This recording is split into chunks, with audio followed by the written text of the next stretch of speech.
truly what I think I am. So sorry. That was so that was so up. That was actually, oh my God. I honestly should walk out. That's never happened before. Oh my God. It's okay. It's okay. No, please recover. It's okay. Do you want me to do one too? Yeah. Yeah. Wait, hold on. Wait, yeah.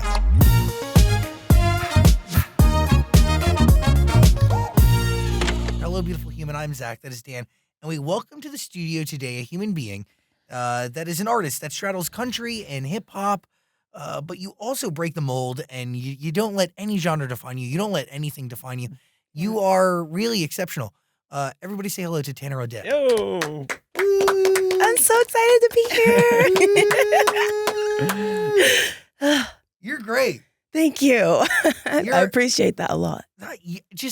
Gosh, you are, your music is really, really unique. And it can only be made by a very unique human being. I believe so. And that is, wow. I'm so happy to have you. You're hyping me up. Wow. I should come here every day. No, it's just cool. It's cool to, you're really great. And Thank you performed you. last night at the GLAAD Awards. Yes, I did. How'd that go? Fantastic. It was fantastic. If you know a little bit about me, the fashion is everything. The rhinestones, the hair, the makeup, the nails. The ribbons? And the ribbons. Okay, you've done your research. And last night I had a skirt belt made out of a saddle. So it was like a saddle on both sides, painted blue with rhinestones all over it, and a tiny little cowboy hat on my big hair. It was amazing. My dancers were in bright pink and yellow, and I was in blue, representing the pansexual flag. Beautiful. Yeah. A message, a story behind the alphabet. Yes, always. How much of this art form is that to you, right? This idea that like you as a human being, but also you as an artist has to come through in these outfits. Yeah. I was raised in a very strict religious household, and expressing emotions and just my personality through clothing, it was very limited. I had a very limited choice of what I was allowed to wear. And I feel like as an adult, I have just it's like a full send for me now. And I'm never going to let anyone, decide for me how I'm going to show up visually, So I do take it really seriously in everything I wear, and it's all planned ahead of time. I make a lot of my own outfits, a lot of my own costumes by hand out of fabric from R.I.P. Joann's. Yes, but, close. I know I'm like very sad about it, but I love the visual. That. But the deeper why is very interesting because it is driven by this fact that like you're a part of the Church of Latter-day Saints. Yes. Mormon church. So a part of that is a very unique culture. But yes, how is that juxtaposed? And is it accurate that your adopted mom was a rodeo queen? Yes. So yes, that's where the ribbons come from. Yes. Yes. Paying homage to her. Yes. Yeah. So I grew up between here, actually, California And Wyoming. And such a interesting isn't that juxtaposition. random? I know. So you were doing my it before it was grandpa, cool. I guess, my grandpa's from Monterey, California, and my grandma is from Idaho. So they somehow met. I haven't even asked. I should ask how they really met, but I think they met at school. And it was kind of like the middle ground. A lot of my family still lives in Idaho and Wyoming, and that's my grandma's favorite place. And so she was like, if we're going to do this, you want to live in California, but I need a place here. And so he bought her a little farm in Wyoming, and that's where like all my family is. So I loved going there for the summers, and it's one of my favorite places in the world. I don't post pictures. I'm there, but I don't post anything about it because it's really special to me, and I just don't want that part of my life out there at this moment and kind of keeping it to myself. But it's a huge part of who I am and why my mom was obsessed with horses. Yeah, she trained horses and like showed horses all over the world and also competed in rodeo, Western like riding. I mean, so fascinating because your mom is the same person, your adopted mom is the same person who goes, you need to play an instrument, anything but guitar. Yes. I mean, in hindsight. I know. She really thought I was going to end up on the beach smoking weed. happened anyway. So it doesn't, she loves me anyway. But yeah, she really thought guitar was going to be like a gateway instrument, I guess. I don't know. And I was, me and my siblings were all kind of forced to learn the piano. I think a lot of kids are like, you're 4 years old and it's like, I want my kid to play something. Piano's right there. And then when I started going to school and being introduced to other instruments, I played violin in like 3rd grade, but kind of grew into loving string bass. So I played string bass growing up and obviously piano.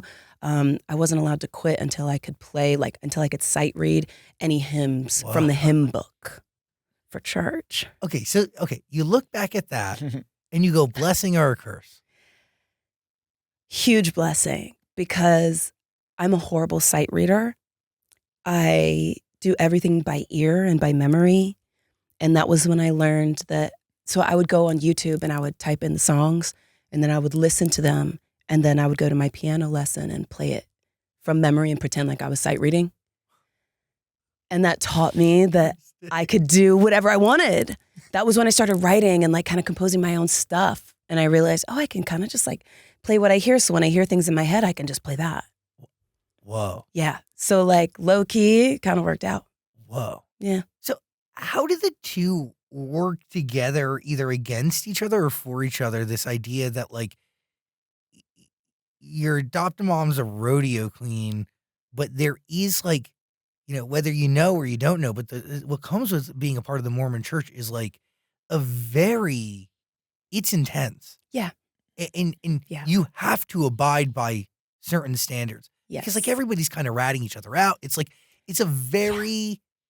It's a very interesting it's crazy community. And it's hard to understand unless you've like lived it. One of my friends is Mormon. That's the closest I've come. Mm-hmm. Are they like... Not Mormon Jack anymore. Mormons? Oh, okay. So like completely out of the church? Totally out of it. Mm-hmm. And did their mission in France. You do cool. your mission in Stockholm. Sweden, yeah. You speak Swedish? I do. You have to. Yes, jag kan svenska. See? It's very cool. I've chatted up a random guy at the pool the other day that I overheard. I was like, I'm eavesdropping, but I overheard him talking on the phone and he was speaking Swedish. And I was like, oh, he's speaking Swedish. And just started a conversation with him. And he was like, but you speak Swedish? Even your outgoing, okay, can you explain to people what you have to do on a mission? Because you have to talk to everybody. That really brought me out of my shell. I will say that. I was a very shy child. I think I'm still shy in some social situations, but going on a mission, that was just something that I knew I was going to have to kind of get over. And you're doing it for, you're doing it for Jesus. So it's like, I can go talk to this person, and when you're trying to give people, a pathway to their salvation, it becomes more about doing that service more than your own anxiety. But as a missionary, you have a really strict schedule. You're up first thing in the morning with your teaching companion, who you're always with another person. And you do your scripture study, you do your language study if you're in a place where you're speaking a different language. And you go out and you just talk to people all day. And you have lessons that you've set up with what are called investigators, which are people who are checking out the church, and you teach them lessons until they decide they want to get baptized. So at what point in your life does your music actually become your religion? Because it's real. Because what you just described is how consuming you become to the art form that we're here to talk about. Yes. The music and writing music and songwriting has always been a really, really big part of who I am. Like I said, I started really young. Once I realized I could play whatever I wanted, it's really when I started writing. So maybe when I was like 9 or 10. And on my mission, I did have a guitar. And because I had taught myself to play guitar one summer when my mom wasn't around. And we had iPhones, and I would do voice memos of songs that I was writing, and I would send them to other missionaries. And I had like mixtapes that were floating around the mission of people listening to my music that I would write. Interesting. Yeah. It all just kind of one thing after another, but I never stopped. It wasn't something that I ever was able to just stop doing. What are you writing about originally? Like, what are those records about that are floating around in those mixtapes? Oh my gosh. I mean, some of them were definitely like more spiritual focused. You know, I did try to keep my messages more in line with like me being a missionary. But I had, you know, Mormons are very talented people. A lot of them play all the instruments, you know, we They're sing. so smart, bro. Yes, My singing friend- all of the musicality. It's crazy. Mhm. Musicality, Yeah. the smart, Yeah. What makes them bright. so smart? Yeah. The discipline, it's got to just be the self-discipline, and you're raised from a really young age to make the right choices on your own and using the spirit to help guide you in making the right choices. So I think you go to school and you're like, okay, I need to shut up and listen to my teacher and get good grades and do all these things. It's just kind of, it's like a part of the culture. It's wild. Being good. Yeah, you gotta, like, Dan, it's as deep as like they don't drink. I mean, like, they won't drink anything. Some even don't drink coffee. They don't drink coffee. Coffee is like, it's called the word of wisdom. It's a big covenant. Why? Coffee is no bueno. No, it's because it alters your state, right? I don't know, you know, it's just It's Joseph Smith is the first prophet of the church. It's like, I mean, this could be hours and hours, but it was a revelation that Joseph Smith received. Look at me being a missionary. It was a revelation that Joseph Smith received that coffee and tea were not to be consumed any longer. Now, That was 150 years ago. is this still a big part of your life, or is there a moment you were like, No. let me see what else is out there? Absolutely not. It is not a part of my life anymore. Does music help you see your way out of this? Yeah. What role does it play? Music is how I heal, and it's how I process. And when I'm going through things, it doesn't have to be a good song. It doesn't have to be, you know, 3 verses and a bridge and 2 choruses. It's just a way of getting it out. It's a poem. It's anything. Yes, exactly. And just like journaling, like, but I just put mine to like music, I think. But yeah, I wrote a song called Religion when I was going through the process of just realizing that this wasn't something that I wanted to be a part of. And that was a big part of the healing. And I did it for Colors with YouTube. And I did it for Colors last year. And that was something that was, it was hard for me to talk about too. With my family's still all members and very active. But I think I'm lucky to have a family that still loves, appreciates, and supports me, and no matter what. And it hasn't been something that's come between us. Is there any part of religion that still stays within who you are today? It's very hard for me to accept churches nowadays. Yeah, I think I believe in a lot more personal growth, and that I don't need someone watching me or telling me to be a good person to be one. At one point, genuinely, do you realize that religion's not, this is not I mean, this is pretty new for me. really? Yeah, it was like 2 years ago that I kind of had a big epiphany that just destroyed every little ounce of like anything that I thought this could be true, or maybe I'll go back to church one day. And it had been a few years of being inactive where I was like, I just don't think the church thing is really for me. There's a lot of things I just disagree with. But there was an experience that I had at home that kind of blew the doors wide open. And I was like, whoa, I don't think I want any part of this. And my brother, my biological brother, lives in Florida. And I ran off to Florida and stayed with him for almost a month, just in bed and crying because I felt like such a big part of my childhood, and I was raised this way. I served a mission, and it actually just crushed me. Yeah, it was a very hard thing, and it's still something that I think I still experience, like a little bit of that PTSD and that trauma with certain things that I feel guilt about, and I'm like, why am I feeling I shouldn't feel guilty about that? Or you know, sometimes I'll drink coffee. Sometimes I'll just drink coffee just to drink it so that I feel like I have a little bit of control, you know? But it's a long time, you know, 20 years in that belief system. It's a lot to undo. And I don't think I'll ever just be like a person who didn't experience that. Real. Yeah. But the timing of it all, for you to have this epiphany, but then also have someone to go to. Yeah. Who had just popped up in my life like a year before Dude, that. I just had goosebumps. Yeah. That's real. Yeah. I mean, like there's timing, and that's you know, For sure. It definitely feels like a a support system that I didn't even know I was really going to need. There was no way I could have expected me having this epiphany about the Mormon church. But, like I said, even my adoptive family they come to all my shows. dude, they're special people. Everything. They're really I was in special Europe people. last week for like 5 shows. They came to every show. Yeah. Yeah. But it's still, there's a balance for sure, and as my story is coming out with my adoption story, with my birth family, my birth mother, it's still a very sensitive subject. And that hasn't been totally easy.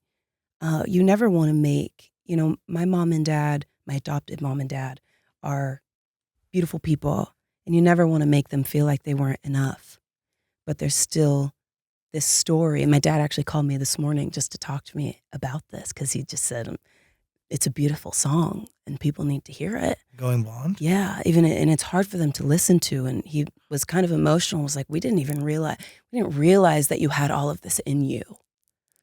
And sometimes, and I hope this helps kids who have been adopted or parents who have adopted children, the conversation for you to bring up yourself can be really hard to do.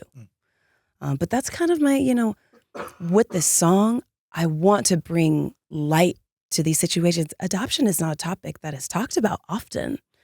And I think I have a platform that reaches a lot of people that I've been surprised to see have a very similar connection. And by the way, it's wrapped up in a great record. Thank you. Hey, let's talk about it. Yes. They are special people because the reason you even embark on this journey is that they get you an ancestry DNA test. Yes. And they are the ones who push you to do this. Yes. Like, yeah, I know looking back on it, it's so funny. I think my mom, she saw that they were on sale. I think it was Amazon. They were on sale on Amazon. And it was like, we've always, me and all 4 of my siblings are all adopted. We all knew that we were biracial, half black, half white. And it was just, they were on sale and my mom thought it'd be a great Christmas present for all of us to try. And at this time I think I was probably 17. My little brother was probably, how far apart are we? Maybe 12 or 13. And my little sister was like 11. And then I have 2 older siblings that are not much older than me, but I feel like 7 years is a long time. Like that's a big gap. Yeah. So they were a bit older than me, but it was still just like a fun family thing. And really, I hadn't thought much past that other than just knowing my heritage and seeing, the specifics of where in the world my ancestors were. And there wasn't anything too much past that. I was only 17, so I didn't look into the family tree as much. I think I glanced and there wasn't really much. It was like, 4th, 5th, and 6th cousins that I was like, oh, these must be birth family that, that are way, not disconnected, but just more removed from me than like a half brother or a half sister or a mom. When you took the ancestry DNA test, were you hoping to get answers from that, or were you just kind of open-minded and saying whatever comes from I it? was young. Yeah, it was really like, my 2 little siblings, in Southern California, there's a lot of Spanish speakers, and people always try to speak Spanish to them. And we always thought there must be like some, we thought maybe they were Hispanic as well. And so it was just kind of like we had all these theories, of what we kind of looked like. We didn't have the knowledge. And it was like, okay, we wonder what we are, like, where are we from? And so that was really all it was just, I wanted to know where I came from. And I don't think anyone thought too deep, even my own parents thought too deep into the idea that, there was going to be a family member that was found through this. I'm not sure if my older brothers found their birth families because of ancestry DNA, but I've met both of their birth mothers. They came to their weddings when they got married, and that was like, I was really young, but it's just interesting. It's something that you don't, unless you've been through it, you don't really understand. My mom my adopted mom was a mess that week.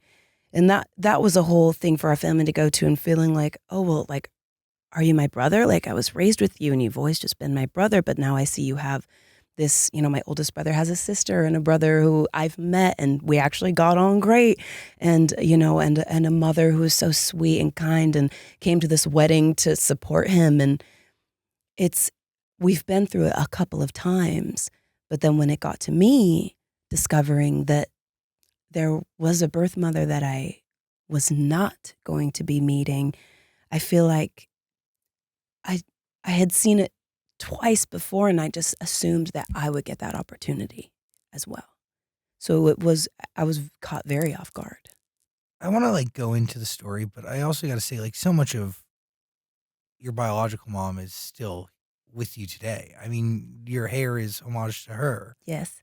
And so much of her exists. What you posted on Instagram was so moving.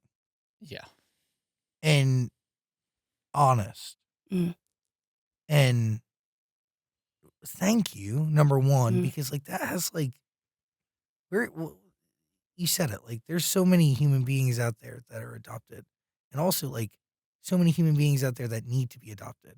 Mm. And this whole story, let me speak just personally for a second as a queer human being who has this choice in life to either adopt a child when it's my time or to go a different route. Yeah. Dude, this has changed my perspective. Really? Oh, yes.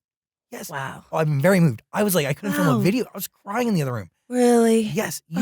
Yes. It's crazy. No, people should be having this discussion more. So your honesty and vulnerability has a ripple effect. I had chills. Thank you for saying that. Very real. Thank you. Thank you. Very, very real. Can we talk about it so people can have an understanding? Yes. Of it starts with a DNA test. Yeah. But from there, you acquire a new family member, but you also acquire a revelation and an understanding of why something that has been so deeply a part of who you are, your hair, is the way it is. Yeah. Growing up by the beach, so cool, by the way.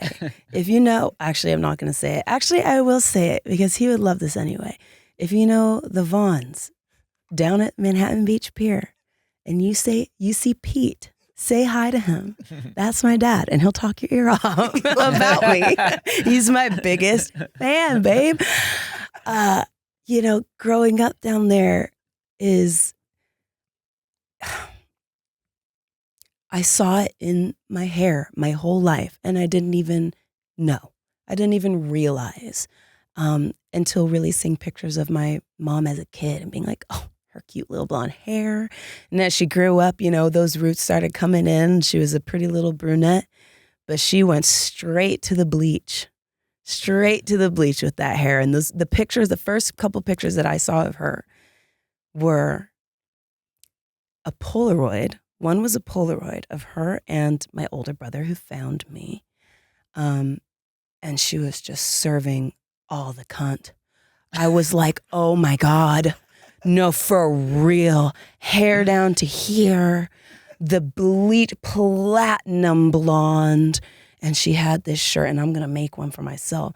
She had this shirt that said spoiled on it. And I was like, that checks out. I was like, this feels like everything that I've been looking for when I've thought of who is this woman? Who's my mom? And the other one was a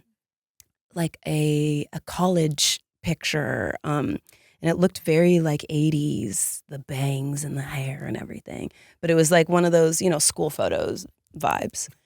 And to me, she just looked like Dolly Parton. Dolly, glam down Dolly, but Dolly Parton.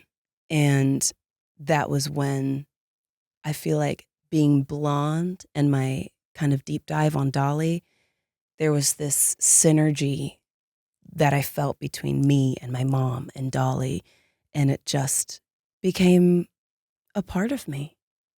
And I wanted to channel that. To me, when I'm wearing blonde, it really does feel like protection. It just feels like it's over my head. It feels like it's like my mom. That's beautiful. But also, like, there's your brother finds you, and you guys end up connecting, and you find out devastating news that your mom passes. Yeah. But that hair and Dolly becomes this thing that Yeah. is this vessel, this connected tissue between the two of you. Yeah. And ultimately inspires the entire era of music that we're about to embark on / have whole thing. started. Yes. Yes. I wrote Going Blonde 4 years ago. Whoa. 4 years ago. And no one heard it for like 2 years until I showed my publisher. And just as like, we were really good friends, and it was just showing her this song that I just sent, and I said, I was really going through it, and this is just a song that I wrote and I just love. And she reinstilled so much. There was so much confidence that was reinstilled in a record that I had written 100% by myself. I haven't talked about like how I wrote it. How? So there was a bar across the street from my apartment, like walking distance right across the street. I lived in Germantown, Nashville, when I wrote this, at a low-income housing apartment complex. No grass. You're amazing. No grass for me. I was not touching grass. It was in the middle of the city. I absolutely hated it. So but at this point too, you're hungry to get out of this situation. Exactly. I went through my lights being turned off, cold water, getting ready for things in the dark, because with just my iPhone light and trying to see in the mirror, and showing up to events looking, I think I looked great, but because I literally couldn't see myself, I was just blindly getting ready to go out to these things and showing up and pretending like my lights weren't turned off. This bar right across the street from my apartment at that time was a frequent place for me. And it was actually not really a bar. It was Sedona Tap House in Germantown, Nashville. And they just happened to have a bar there that I liked to sit at. I had a boyfriend at the time that was bartending there. So I would go sit there, and he would bring me cups of cherries. I really love those fancy little cherries. The ones that are like almost black and they're in the really thick syrup. Mm-hmm. I could eat those all day. I love them so much. And so I would go there when I wanted my cherries, and I would just sit at the bar and work on content and things and eat my cherries. And I had this idea for Going Blonde for a while now, but I'd had an experience where a manager around that time had called me drunk one night and told me that I was not a good songwriter and that my songwriting was shit, and that I should just let other people write songs for me. And they were very drunk, and that was obviously a big red flag, but it broke my confidence, and I was afraid to write by myself. So I thought I needed to write this with someone else, and I have a few really amazing people in Nashville that I was like, maybe this is who I should write it with, or maybe I should write it with this person. And it just never felt right. And I never told anyone about the idea or anything like that. But I was sitting at that bar, eating my cherries, working on content, when Going Blonde started playing in my head. And I wrote it on my phone as fast as I could, the lyrics, like poetry, more like a poem. And I was done. I didn't want like the inspiration to go anywhere. So I sat there till I finished it. And that maybe 20 minutes, 15 minutes, like that was not like a long time. I sat there, finished it, ran out back to my apartment, got my guitar and put chords to it. And I have the voice memo, but put it down on a voice memo, and it sat in my phone for 2 years.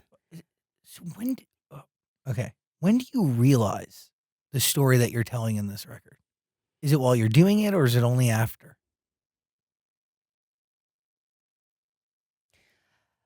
After I finished it, I was sitting on this little couch that I had gotten off of Facebook Marketplace for $100.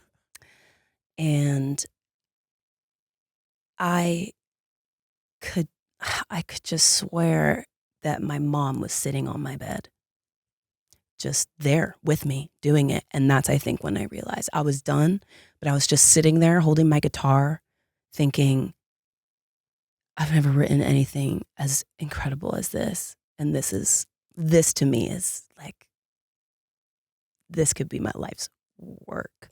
And no one even has to hear it for me to know that. And it just felt like she was in the room with me, helping me write that song. And no other song has ever. I've never received a song like that again.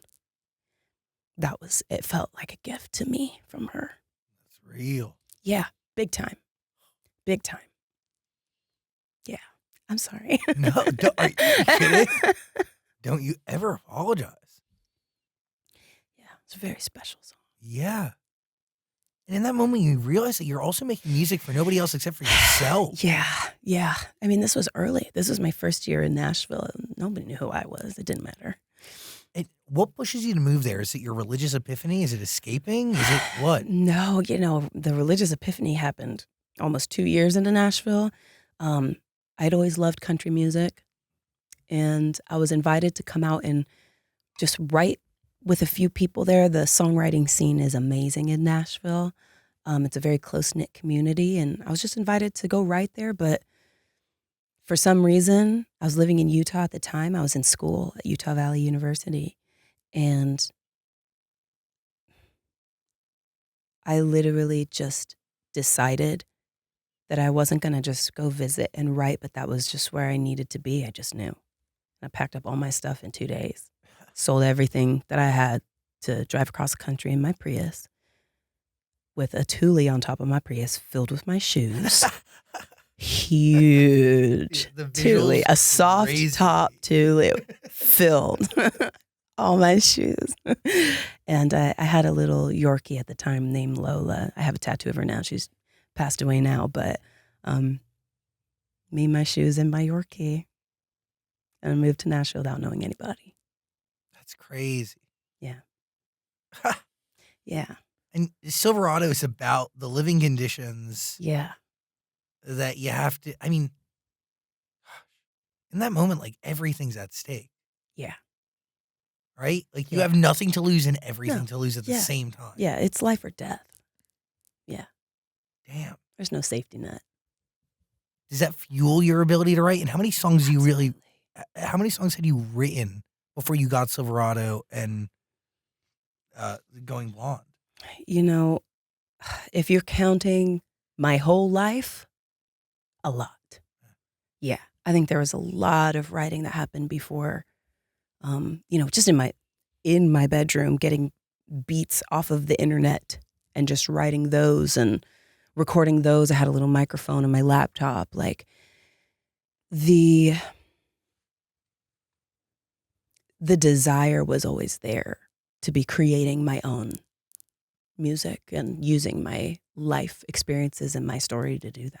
How'd you break through in Nashville?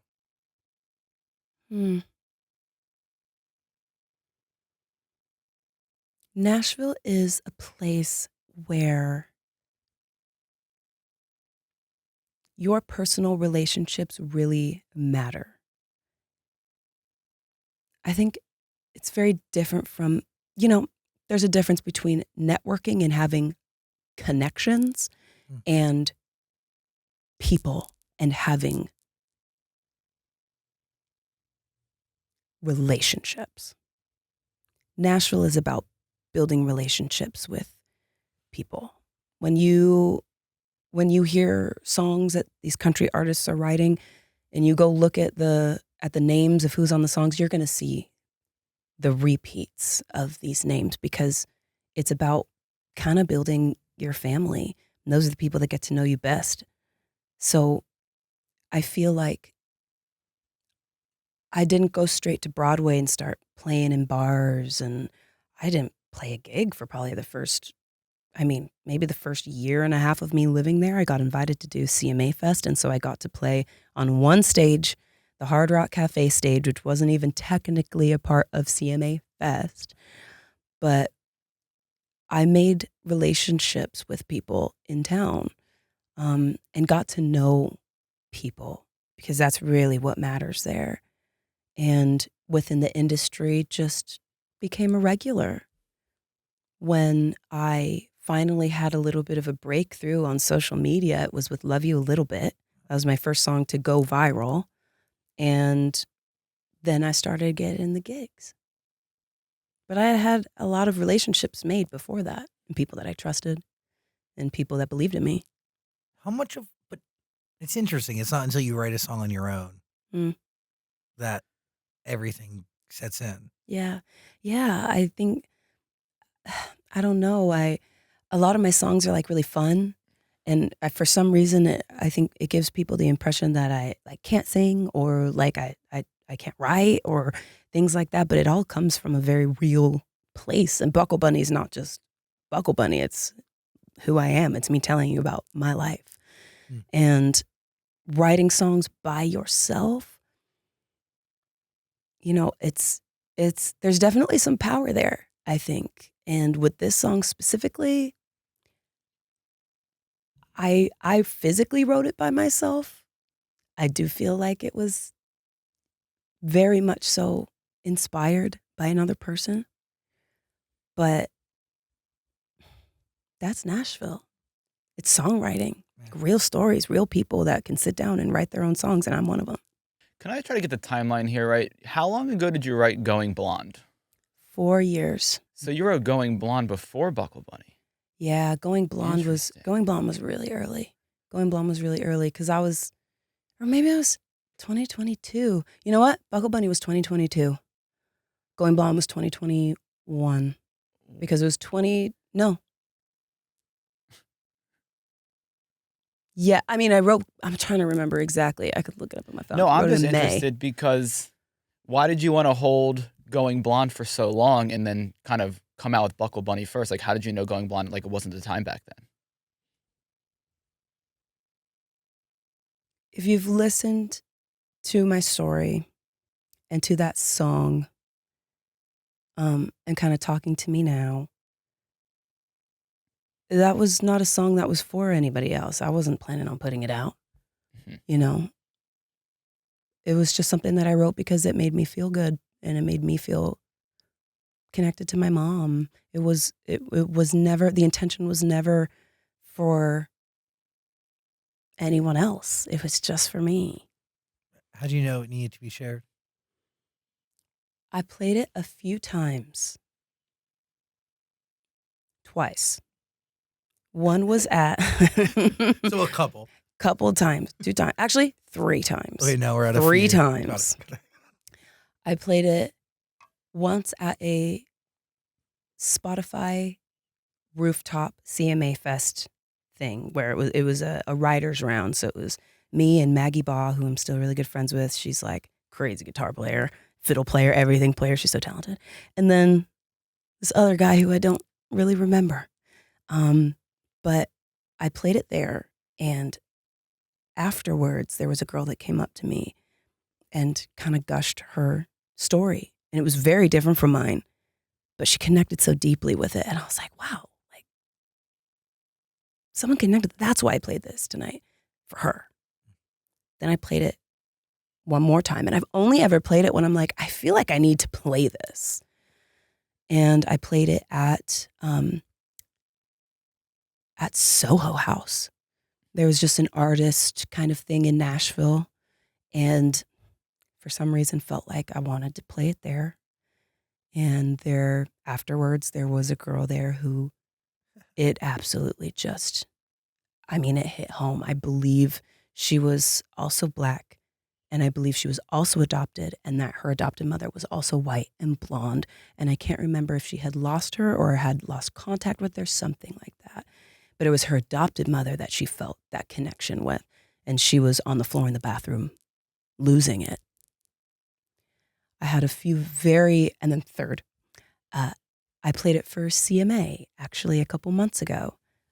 We just had a very small room of people, and I said, this is what I'm working on. This came out, or that I wrote this 4 years ago. I've been working on this album for 2 years, and this has been the song that has given me the path to what this album is supposed to be. I played it at CMA, and there's a girl at CMA named Rachel, and she's a very big fan of me. I'm a very big fan of her. And she has told me her story being, I'm the reason she had confidence to apply for a job at CMA. She always wanted to, but she never felt like she could because of the color of her skin. And we have bonded over that. She was there that day. And I didn't know this about her, but she came up to me after I had played it. They said the whole office was just, thinking about this the rest of the day. She came up to me after crying, and she was like, my little sister's adopted. I didn't know that. She didn't know that I was adopted. Like, it has hit so close to home for a few people every time that I've played it, that through the years, it just felt like, oh, this might be something that I need to give to other people. And I didn't know how it was going to go. Posting it this week, it was very hard for me to even make that video. But if you go through the 1,500 comments on that video, there are so many stories in there, and I'm a voice now for those stories. And it makes sense, but it did take me 4 years to understand that. I understand it now. Oh, yeah. And there's like larger energies at play. Big time. It's all timing. Yeah. Yeah. Like you need it, like the timing of even you performing this or giving you a purpose or a random reason in your head to even do it. Yeah. It's crazy. I know. It's wild. Yeah. Buckle Bunny does change your life though, right? That's absolutely. Yeah. Absolutely. I mean, when 2023 this thing comes out, Mm. I mean, is it an EP? Is it a debut album? It's an EP. It's a mixtape. And what's next will be a debut album? It will be a debut album. Amazing. Yes. Can you explain to us what is a buckle bunny? Yeah, sure. Teach us. A buckle bunny, I mean, this is like using dated terms, although maybe people over 40 would still agree with this definition of it, is basically, I always like to say, a country bumpkin hoe. She's getting gussied up to go to the rodeo because she wants to win over the cowboy that's got the biggest buckle, which is usually the person who has won that night. Got it. Yeah, they're going home with some cash. Yeah. Are you growing up seeing these things? I mean, I was growing up getting called these things, Yes, of course. As a teenager, that was the first time I got called a buckle bunny. I didn't even know what it was. And, I learned the definition very soon after and just decided that, okay, well, I think I'm cute. So if I'm a buckle bunny, then that's just what I'm going to be. And I actually had the idea to write this song for almost a year before I wrote it. And I, in writing rooms in Nashville, sometimes you write with different people. I had brought it up a couple times in other rooms, and they would just laugh at me when I'd tell them what I wanted to write. And I ended up writing it actually here in LA with a group of people that I admire a lot. Interesting. And still work with today, obviously. How much of that attributes to like maybe Nashville's like, I don't know, cis white male energy, dated old stuff?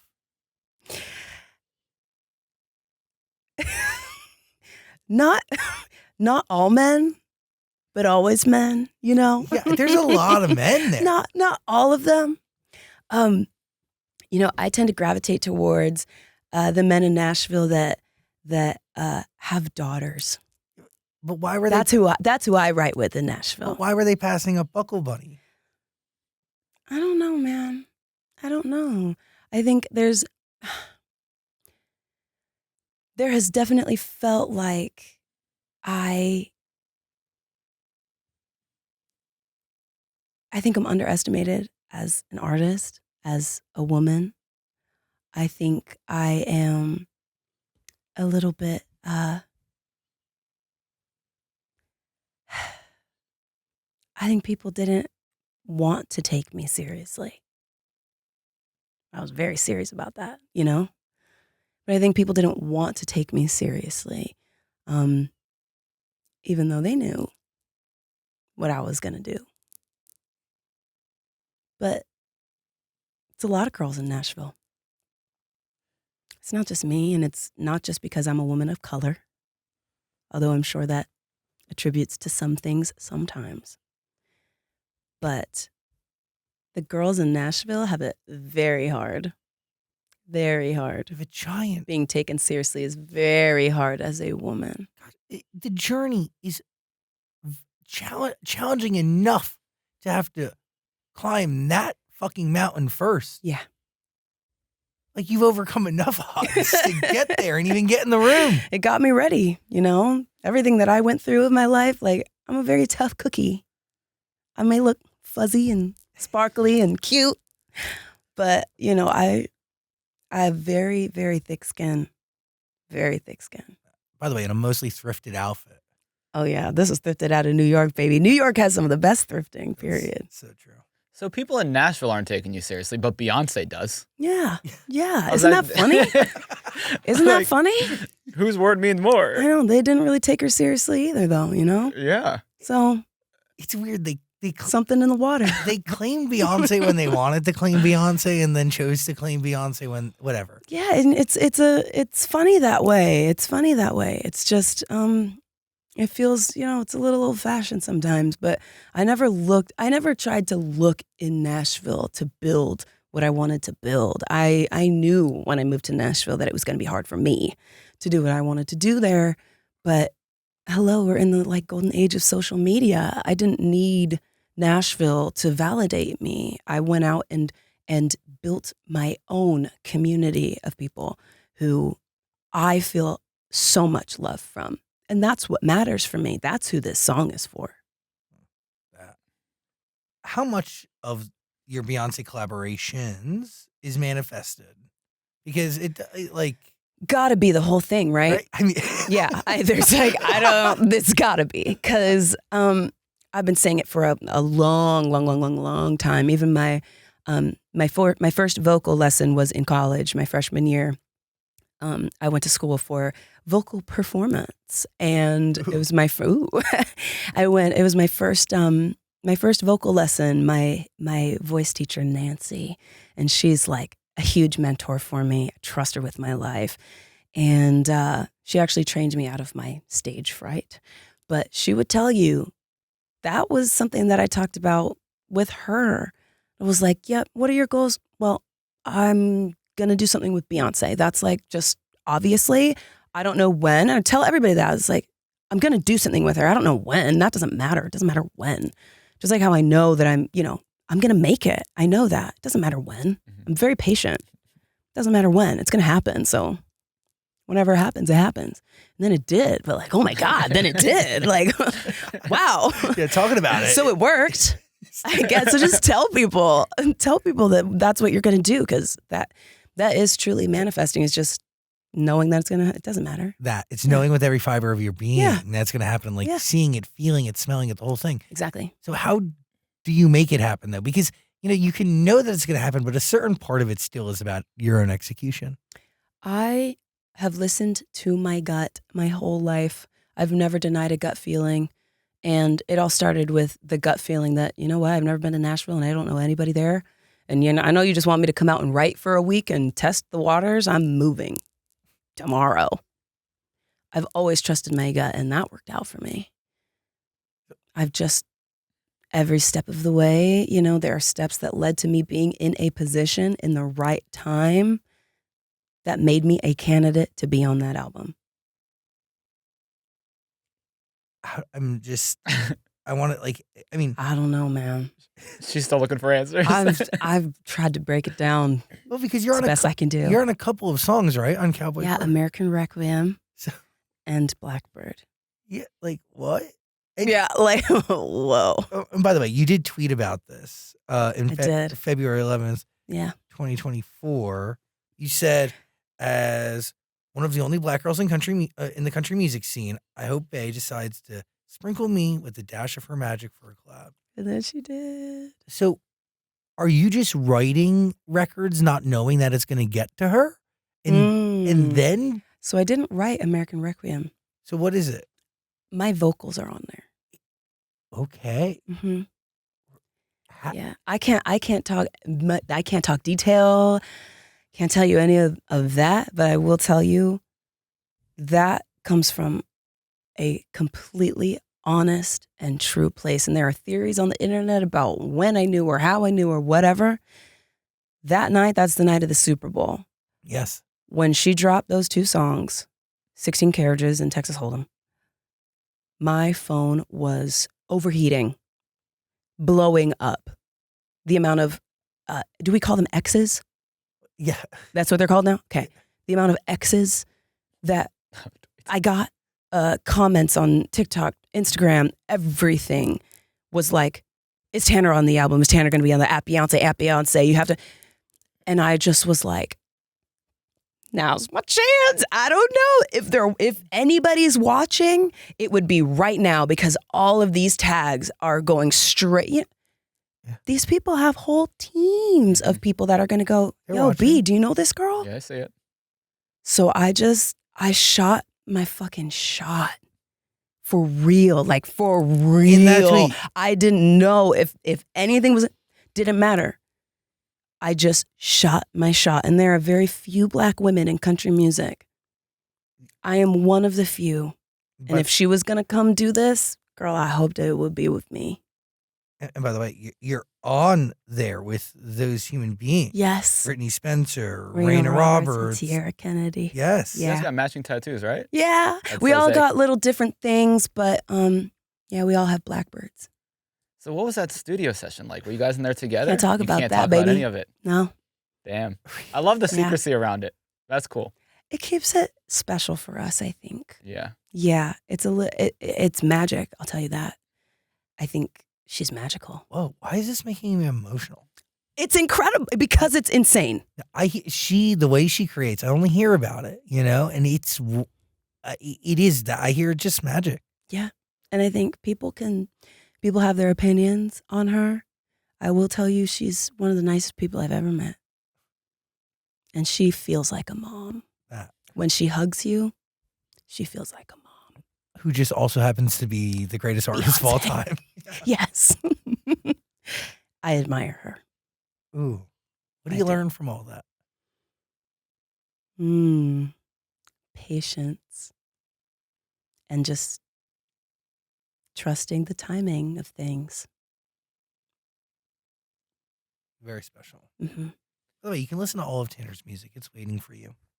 It's all below on Amazon Music. Link below. Yes, it is. I want to talk about Strawberry Crush. Ooh. Let's go. Swear she saw me staring at the sway in her hips. Period. Through the produce. Hot girl at the grocery store. Yeah, through the produce section. What was she going to get? What did she get? Those bright red nails, picked up that little green basket. Man, if that's how she gets it, then I gotta have it. She got strawberries. Those little green baskets with the strawberries in them. You vivid storyteller. Really? Yeah, country music is totally your genre. Yeah. I think I just do it in a really different way. 100%. Yeah. But it's how the genre stays relevant, is morphing into other genres and taking on new identity. For sure. Which you are. Yeah. What a great record. Thank you. It's one of my favorites. One of my favorites to perform. Is it a real story? It is. Yeah. Did you end up talking to that human being? Absolutely not. Aww. I'm so scared of hot people. It's so true. I was like, I'll remember this forever, but she was a redhead. I'll say that. Really? Yes. So how long are you thinking about her until you're like, I got to write about this girl? Oh, a few weeks. She's on your mind that long? I had the idea, went in and was like, I have this idea. And it's called Strawberry Crush. And it's about seeing this hot girl in the grocery store. And then we wrote Strawberry Crush. That was an easy song to write. Yeah. Wow. That was fun too. I don't like putting myself in a box. I like to just do. And that song is, special. Was that song a vehicle of you sharing your identity with the rest of the world? Definitely. And that was before I really understood truly what I think I am. So sorry, that was so fucked up. That was so fucked up. That was actually, oh my God. I honestly should walk out. That's never happened before. Oh my God. It's okay. It's okay. No, please recover. It's okay. Do you want me to do one too? Yeah. Yeah. Wait, hold on. Wait, yeah. Is that okay? That was okay. Now we're all equal. happy. We're all okay here. actually we're all human. no, that was illegal. Oh my God. That was crazy. You look shocked like it wasn't you at first. You're looking around like, who did that? No, that should never. It's fine. I'm so deep in focus. I got you. I was like, looking at, am I going to pass out? Like, what's next? So can you Google what comes after a burp that you weren't expecting? Yeah. Yeah. Anyway. Yes. I think this was something that I wrote before I fully had not even decided, but fully had understood my sexuality. I thought I was bisexual for a really long time. But then it kind of occurred to me that it has nothing to do with someone's body for me. It's not what I'm attracted to. And in order to have a sexual, intimate relationship, I have to be completely emotionally connected to you. And it just didn't matter who the human was. Me too. Pansexual? Yes. Yes. Yes. Yes. Yes. The colors I wore last night for Glad. Oh, yes. You get it. And it's, that's maybe in the last year that I've been like, oh, I'm pansexual. That's what that means. Because I'm I just have to be emotionally connected to you. Otherwise, I'm literally not going to be attracted to you. Literally. Yeah, it really does not matter. Oh, and by the way, I find myself from time to time, I usually identify as queer because it's all encompassing. And I find it to be easier because I just don't have the energy to educate everybody on pansexuality, even though I should, because it's how you break down stereotypes and whatever. Yes. But the other thing too is I'll find myself identifying as a gay man when the reality is I'm not. I'm actually pansexual. Mm-hmm. But it's just easier to I know. And that sucks. I know. So thank you for bringing visibility. Yes, absolutely. So does this song help you realize that? And also, does coming to terms with your sexuality have anything to do with the realignment of your relationship with the church? 1,000,000%. In the church, there is such from the time you are little, you are singing songs about going to the temple to get married. And it's very only one way that you do that with. If you're a girl, it's with a man. And, I grew up in I was lucky. My parents were never homophobic or weird, ever. It was never anything like that. And I think it was more just the installation of, those weekly church meetings and Sunday schools. And then you had Prop 8. And I'm a teenager or a little younger than that going, what does this even mean? And growing up through that and being I don't stand with that. I just don't stand with that. That the church cannot be for me, I guess. And Strawberry Crush, I wanted to keep that. This was when I was really figuring out who I was. And I wanted to keep the wholesomeness of the realization of seeing someone who is the same sex and just thinking, oh, I could, I was like, oh, that was the first time that I allowed that thought without any guilt. Because like I said, it was from a young age, it was emotional connection. So it didn't really matter. And looking back on who I felt like I was in love with, it did not matter if it was a boy or a girl. Like, it was just who I was emotionally connecting to. But that was the first time. Strawberry Crush is really the first time that I was completely confident in knowing I like girls. What a cool thing to capture in a song. Very.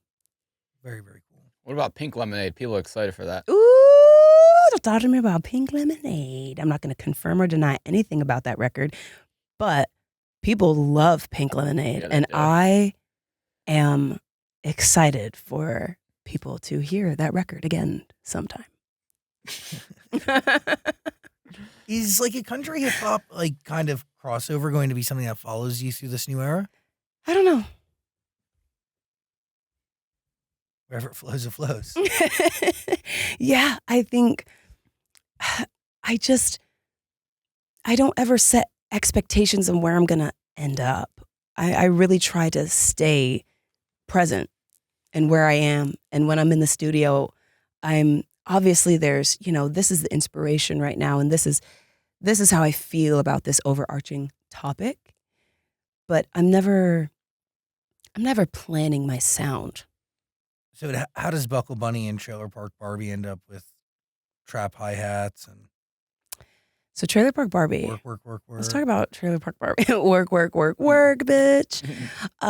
Trailer Park Barbie was actually written before Buckle Bunny. That was, you want to know my reference that I even used for that song was a K-pop song. Interesting. Yes, Blackpink. Which one? Do. I was like, I want a country song that sounds like this, Yes. but I'm going to rap all over it. And I had just kind of like had a little bit of an experience that I was like, if I keep writing this way and trying to please the Nashville way, I'm going to lose a lot of what makes me me. Love You a Little Bit felt like a little bit of that compromise where I was right, Country Girl Commandments is like, there's like a dubstep drop after the chorus and it's insane. I wanted to be accepted for a second, and Love You a Little Bit was that. But it just didn't make me as happy. And I love that song. It's my first real love song that I wrote. And about saying I love you to someone that I really thought I would never love someone. And it just felt like there was a big piece of me missing in that song. So I kind of went rogue. I kind of went like opposite side of the spectrum. And that's when like the Trailer Park Barbies came out and Bake It came out and Buckle Bunny came out. And it's funny, with Trailer Park Barbie, my publisher at the time was like, yeah, this isn't going to work on country radio. And I was like, babe, that's not why I wrote it. I'm not trying to get this to country radio. Don't worry. They don't have to worry about me with Trailer Park Barbie. This is just a part of who I am. And for some reason, Nashville gets very caught up in the country radio conversation. Oh, the whole thing is around country radio. Yes. Instead of just creating music that makes you happy and giving it to people who need it. And that Love You a Little Bit, what I kind of compromised myself on a little bit with Love You a Little Bit. Yeah, I did a little downward spiral into some real trap shit. But I had to go all the way there, all the way back. And this record is like, I'm right back in the middle where I feel like it's an all-encompassing, overarching idea of who I am. And a lot of that, like, dude, the timeline is crazy. The fact that you wrote the records that are guiding this before any of that trap stuff is wild. Yes. I think I'm a songwriter first. Yes. I love the artistry, and I love, no one else can tell my story. It is true that like a great song, no matter what it is, could just be played on a guitar anyway. You can all my songs. I make sure everything even Buckle Bunny acoustic is my favorite way to perform it. Trailer Park Barbie acoustic, favorite way to perform it. Acoustic is my favorite way to perform. It's my favorite way, and you can do it with every single one of my songs, even though you'd think you couldn't. You can. They're real stories. Real stories. Yeah, I was wondering how often you hear people try to tell you that you're not country enough. Oh my God, all the time. I don't care. Yeah, it doesn't bother you. I literally grew up in Star Valley, Wyoming. Yeah. With no cell service. Yeah. Like, it literally doesn't get countrier than that. I don't know. Like, you know, didn't have a Wi-Fi. My grandpa had to turn on the Wi-Fi for 2 minutes a day so my mom could check her emails. And if you stayed on it longer than that, you got in trouble because it was so expensive because it's in the middle of nowhere. You know? No, you are, in the most respectful way, you are very country. I know. Your mom's a rodeo queen. Like, what are you talking about? I can't, like, I really can't. I don't know. That's crazy. I don't know. I just express myself in a very different way, and I have a very special way of getting my point across in music. But at the core is vivid storytelling. Yeah. So what does it mean to be a girl in a Luke Combs song? Also one of my favorite songs, and that was just written on a guitar as well. You know, growing up, I loved country music. There's one radio station in Star Valley, Wyoming, and it was the only one that I had to listen to up there. And it was always country music, which is fine. I really, really loved it. The first songs I taught myself how to play on guitar were country songs. Cowboy, Take Me Away by the Chicks. And there's a harsh reality when you realize as a teenager, when you're listening to, you know, some Luke Bryan, because that album cover for That's My Kind of Night, that awoke me in many places. I was like, damn, okay. And then the song, and I was like, damn, okay, I fuck with this. And as you listen to these lyrics and you become more self-aware, and I'm this biracial girl, like, you realize these songs are not written about you. There's a lot of songs about blue eyes. And it's very clear who the demographic that they're talking to. And Luke Combs, you know, I gave country music a break for a second. I said, I gotta stop. Maybe a few years of not listening to country music. So I was like, this is not made for me. And Luke Combs was the first artist that I heard again that got me back into country music. Beautiful Crazy. His voice, the lyrics, and, you know, after feeling like I don't see myself here, all I heard was respect for this woman he loved. And I really liked that. And when I listen to country music, because it's stories, I have a very vivid imagination. I see it in my head, and I'm that character that they're singing about. You know, it's me, or I'm singing that song. And that was one of the first songs in a long, long time that I just saw in my mind. And that's the way he writes. He just, visually, I just see his music. And that's what inspired that song, was feeling like, you know, some of these, it's really, you know, I want to be the girl in the country song. I just like Luke Combs the most. Do you feel like that sort of representation will ever come to country? Because there is. It's here. Yeah? I'm here. Of course. We've got a lot of strong people in country music. Beyonce opened the door to a conversation that had been, I think, you know, kind of tucked away. We've been here for a long time. Oh, I mean, yeah. Like, there's an interlude on one of the songs by Linda Martell. Yes. I mean, she played in 1969. Yes. The Grand Ole Opry. Yes. You have a lot of history and roots that go back. I think it just felt like a conversation that we weren't a part of, and people went in other directions and created masterpieces in other places. I think we have a very cool generation of babies being brought up right now. Very cool kids. And I'm excited to see how they interpret country music and make it their own in the next 20 years. You know, it's a never-ending conversation. But I call on those country gatekeepers to be open and accepting to it, because it's the only way the genre stays viable. It's the only way the Opry stage stays packed and with a full calendar. Like, you have to stay open and nimble. Let them. You know, that's what I've kind of, there's the traditional country listener that keeps country radio alive, right? They control the industry. Yeah, but they will evolve too. I hope so. I know so. I hope so. I've played a lot of country festivals. I've played a lot of country festivals.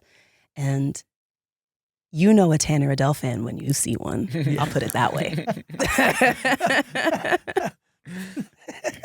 That's what country needs, though. I think so. By the way, do you have a Nintendo Switch on you right now? Okay, so I was going to, and I decided to be an adult today. Oh, okay. It might be in my bag out there. I don't have it on me. Nintendo Switch is my safety blanket. Yeah, take it with me everywhere. It's always with you. Always. Have you met Dolly yet? Kind of. I haven't like sat down with her, but she had a pet gala that I was invited to, so I went and saw all these little dogs in these Dolly Parton costumes. But it was amazing. But no, I haven't sat down with her. I you know, she's very busy. She stays busy, but I do hope that there will be time for us to sit down. Yeah, it'd be interesting because you do see her as like a connection to your mother. Yeah. Manifest it. Obviously, it's actively happening. Actually, she's here with me right now. Damn. It's real. Can we talk about Taco Bell real quick? Oh, we could talk about Taco Bell all day. What do you get? Okay. It kind of depends. I kind of get the same thing whether I'm as hungry or like not that hungry. I get the same thing every time anyway. It's going to be number 7. Okay. Number 7 is a quesadilla with a hard shell taco and a drink. Simple. Okay. Oh, Cheese I'm not done. quesadilla? Okay, sorry. I'm not done. Chicken. Okay. What do you put in there? Not the cantina chicken. Okay. I just like a plain chicken quesadilla. I love the creamy jalapeno. It's my favorite sauce. And then just a hard shell taco, Baja Blast, obviously. So I don't know what else you'd be getting at Taco Bell. So true. I get 2 spicy potato soft tacos. Same. With onions. Interesting. Add onions, people. Okay. It's my favorite. And I also get a bean burrito. I like extra cheese and cinnamon twists. Oh. Yeah. So interesting. It's a good order, actually. Yeah, fantastic order. Yeah. Thank you. So I love it. really well done. Thank you. I'd love to get some Taco Bell with you sometime. Yes, let's do it. One of the coolest things about me is that I just got an award by them. Did you know that? Are you a Feed the Bee Yes. artist? Yes, I'm the first one. They gave me a Taco Bell award. It's a Golden Bell award. Wait, that's amazing. Yes, an unlimited Taco Bell. Wait, do you have a purple card? Yes. I have one too. It's waiting for me in Nashville. Oh. I'm so excited. It's one of the coolest things about me is that I have this metal purple card. That is an amazing thing. I was the first person to get it. Really? I got it 2 years ago. Oh my God. Right? Yeah, I think so. Your horse is bigger than my horse. No, you have a statue. You're That's right. cool shit. You're right. That's amazing. No, yeah, I love Taco Bell. It's amazing. I love the company. I love the people. I They're- love everything about them. Yes. And, you know, it's the whatever the food grade thing is because they use end of life beef. Oh, what? Wait, what? What does that mean? It's more ethical. I didn't know that. Yes. Wow. Instead of using young beef, it's cows that are already on their way out. older cows. Oh, what? Yes. That's right. You know what? Wow. I thought I knew a lot about Taco Bell. Yeah. You just won Isn't up that cool? me. Yeah. That's really I know. special. I know. I appreciate that about them. Do you eat meat? I Yeah, do eat obviously. meat. Yeah, I've gone plant-based a few times, and you know, it gets harder and harder as I get older and older to kind of like eat meat. But I am a barbecue girl. Wow. Yes, I do love barbecue.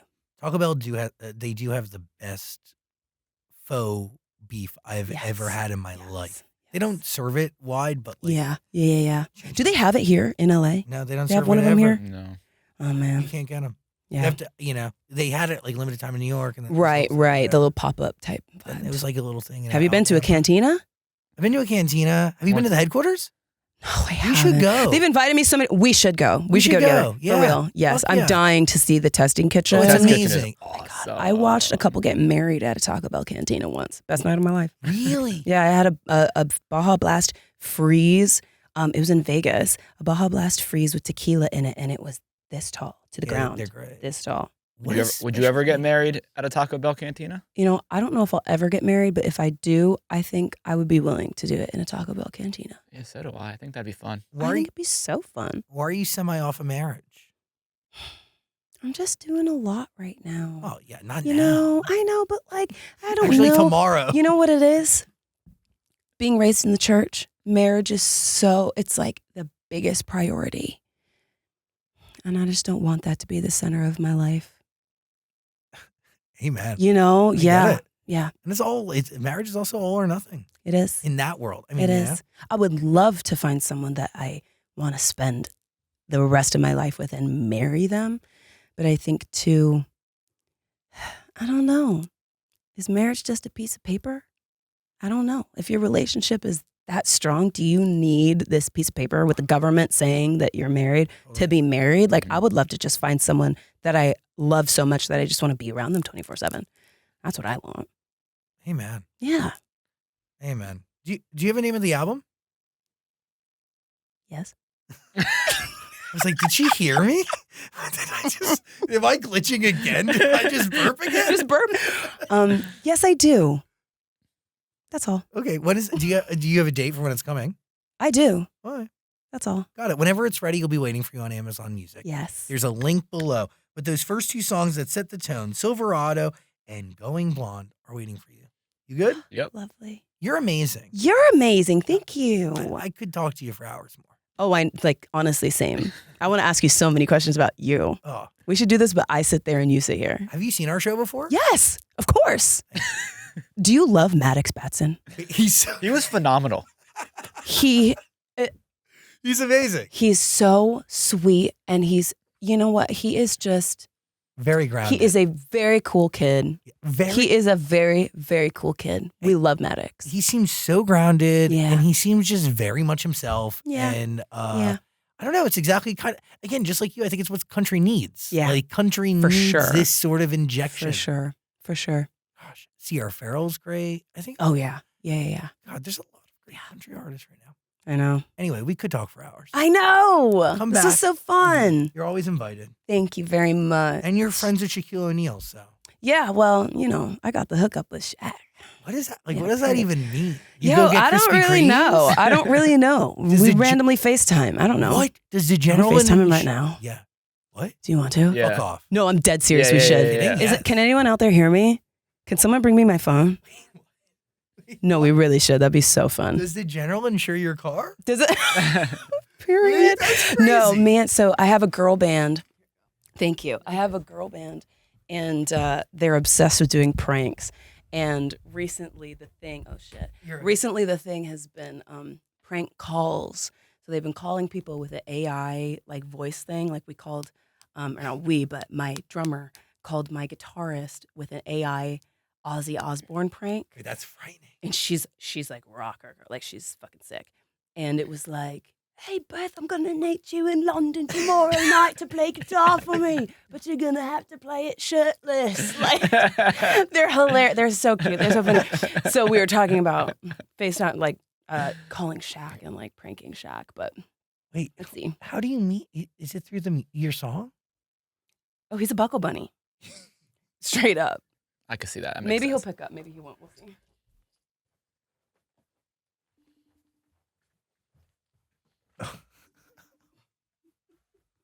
Wait, what? Your life is crazy, eh? He's a busy guy. He might be busy. He's like on set. Wow. He doesn't even ignore your call. That's really nice of him.